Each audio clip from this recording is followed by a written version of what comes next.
Hi friends, ఇప్పుడు చూడండి మా వింధ్య ఒకటి చెప్తుంది. అది నాకు అర్థం కానట్టు నేనేమో కావాలా వద్దా అని అడుగుతా. వింధ్య, నువ్వు పాలు తాగుతావా? తాగవా? చెప్పు. తాగుతా అంటే ఇలా అను, లేదంటే వద్దాను. చెప్పు, ఏం కావాలి? కావాలా వద్దా? పాలు తాగుతావా? చెప్పు, తాగుతావా? ఇద్దనా? పాలు ఇద్దనా?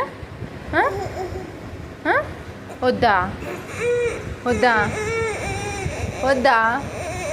కావాలా వద్దా?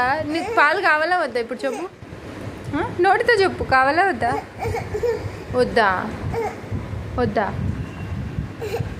కావాలా చెప్పు. కావాలంటే ఇలా, వద్దంటే ఇలా. ఏది కావాలి చెప్పు. కావాలా? పాలు కాగబెట్టియాలా?